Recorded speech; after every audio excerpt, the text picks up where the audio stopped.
Hello, this is our second video of this Morris chair build.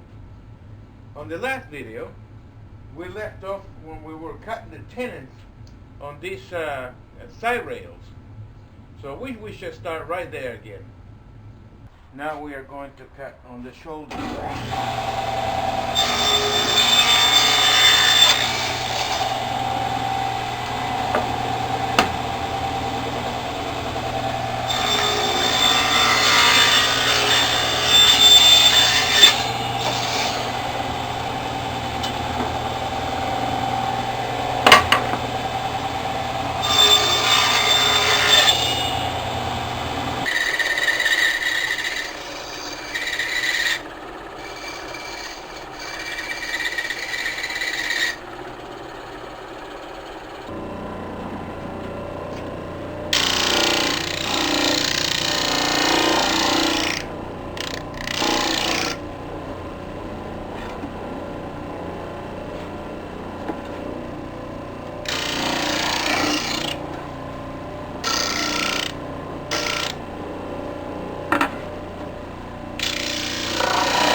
Now, I got off the legs, and I'm gonna use the rasp to rasp just a little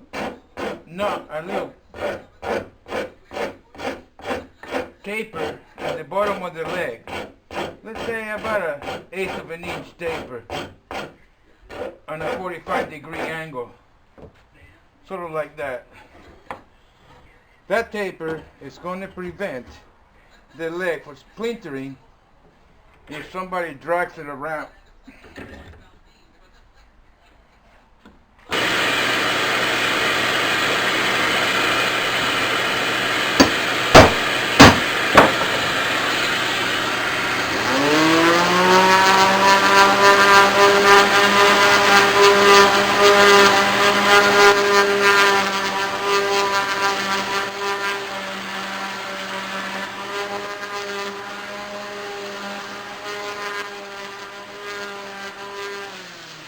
Okay, this is going to be a dry fit of all the pieces on one side of the chair.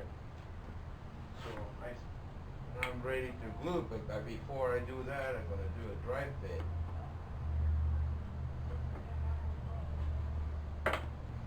I'm going to put a couple of feet out here, so and it'll help me to keep the thing standing up.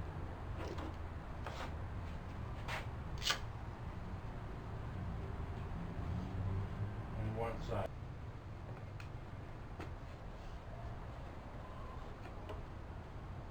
That'll go there.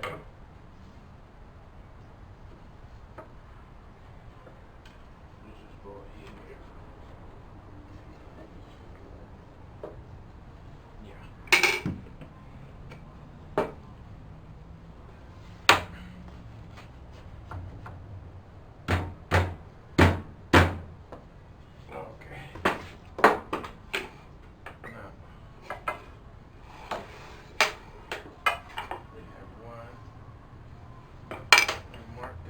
Tenants.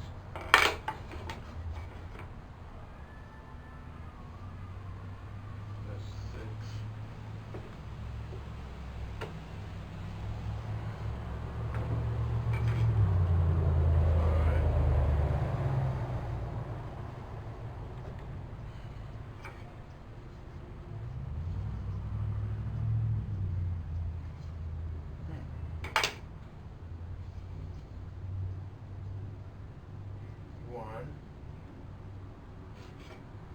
This is 4,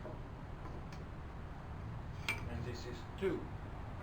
So the only one that's a mark that I have a mark, it has to be 3. I mark it because of the way it fit. Okay. Now I need to put the armrest. No, ooh, I'm gonna put it on backwards.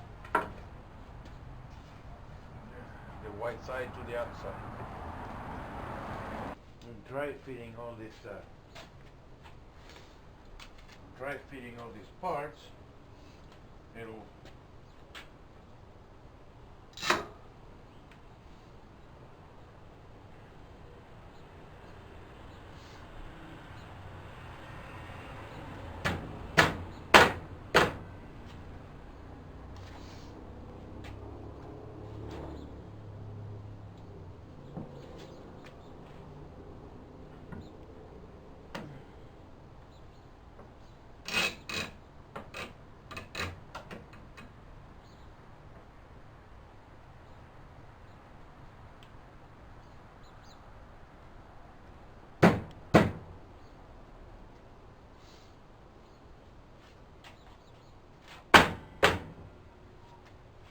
now I'm dry fitting the other side, and to dry fit, I don't know, but it's like even when I watch Norm on the TV, they used normally cut all the wood and put it together, and it's perfect. Well, that doesn't work too good with me. I need to dry fit it 2 or 3 times before I can close all the gaps and it be perfect. See, for example, the gaps over here, and then when I put it together, I need to make sure all the distance and all the gaps are closed, and do a little adjustment here and there to make sure that everything will go together and all the gaps will be closed and stuff like that. So I need to be able to rehearse it 2 or 3 times, because after a while, if you decide to glue it the first time, you're gonna have horrendous, obvious mistakes. So I normally try to fit it and take it apart and adjust it, and fit it and take it apart and adjust it till it's perfect. Then I mark all the parts before I glue it, take it all apart, and then I put the glue on. So that way you're totally convinced that when you put it together, it's not going to be any mistakes, and everything is going to fit perfect, just like Norm.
Okay. See, I hear it's not closing. For some reason or another, it's one of these lads, or maybe 2, that not keeping it is keeping it from closing. So that's what I'm talking about when I say you got to adjust it. Now, I take the top back off and I check all the lads and see which one it is that's interfering.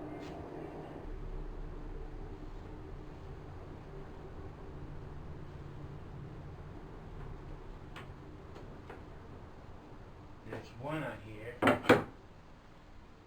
It needs to go a little bit down.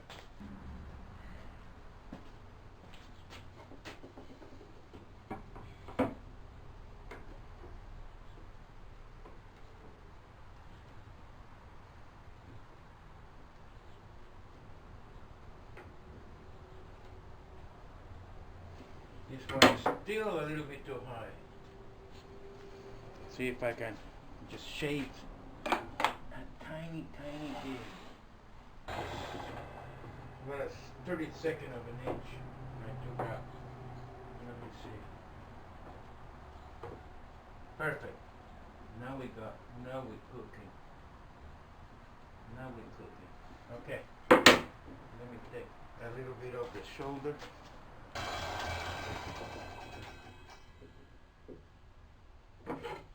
Alright. Let's check. One more time.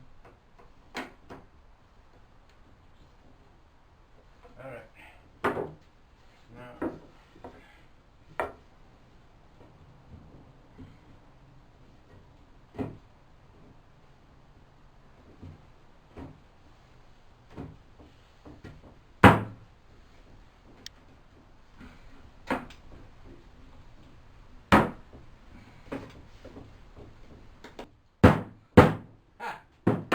Now we're talking. Now we're talking. See, these things, it needs to be prepared before you start gluing the stuff. Only Norm is the only person in this world that I know. They cut everything in the saw, and they cut everything in the miters, and they cut everything in the radial saw, and that's it. It cuts it with the motors. They cut the motors and everything. The tens and everything is perfect. It fits like a glove every time. No gaps out here, no gaps out there. So I had to fit it before I glue it. It's the only way I know how to do it. You have to fiddle with it till it fits right.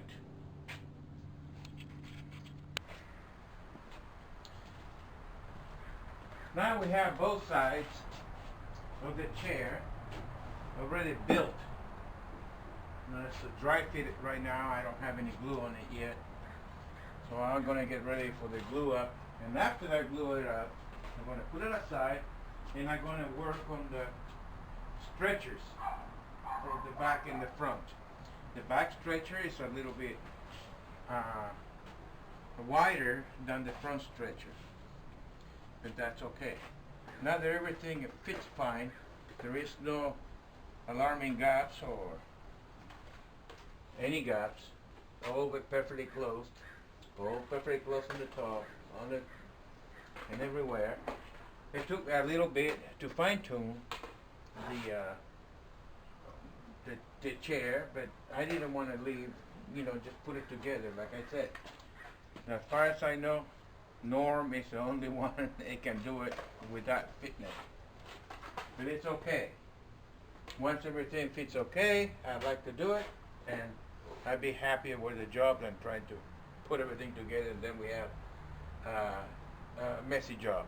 One thing that we need to do now to get prepared while the glue dries is making the corbels, the one that supports the armrest in the front, the overhang.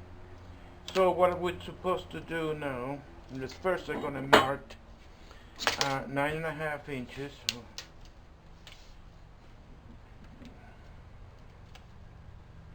In length.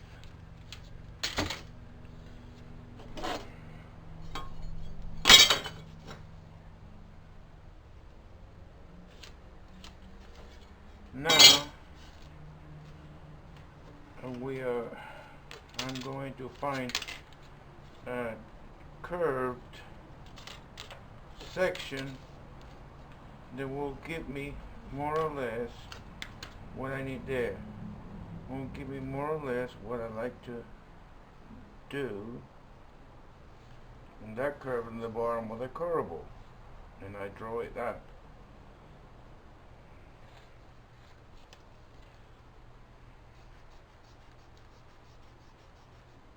Now I need to put together this line to the end of here.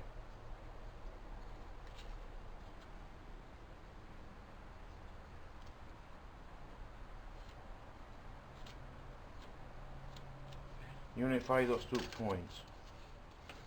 And now unify this point out here through a curve to this point out here.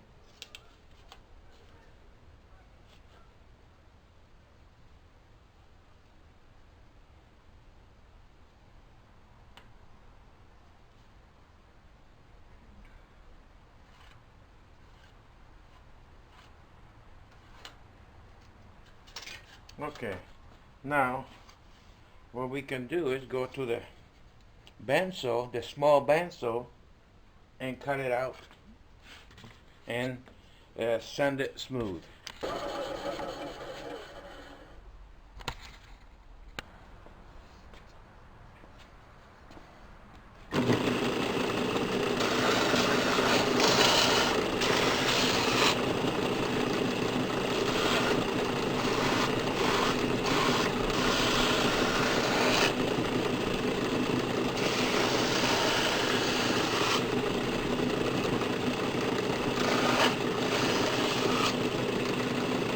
There we go. Now it's curable. We can transfer these to the blocks that we're going to use. Okay, now I cut this. I traced it and I cut them on the bandsaw. I need to sand it and make them smooth to have these corables already made and ready to be glued. Glue it back to remove a little bit of that burn on the saw. Let's put a little radius on the outside. We need to put a radius on the outside of here, on the curved part of the curvable. Not on the inside was going to be glued against the chair. Just the outside radius on both sides.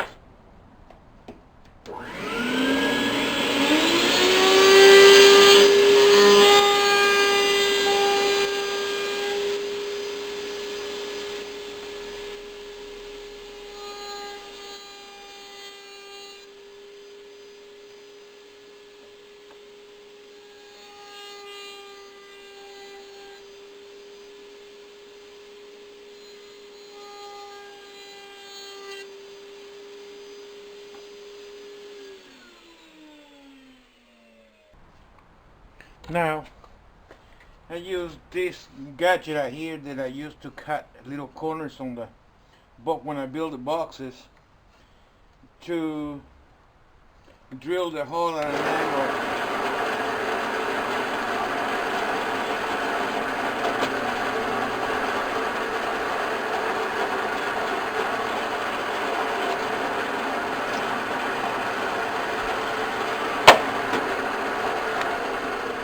That way I'm not going to move it and I'm going to be straight and I'm going to break the drill bit and whatnot. What I need to do now, I have enough depth in here to plug it. So I used to get the drill, the plug-in bits and make a plug out here.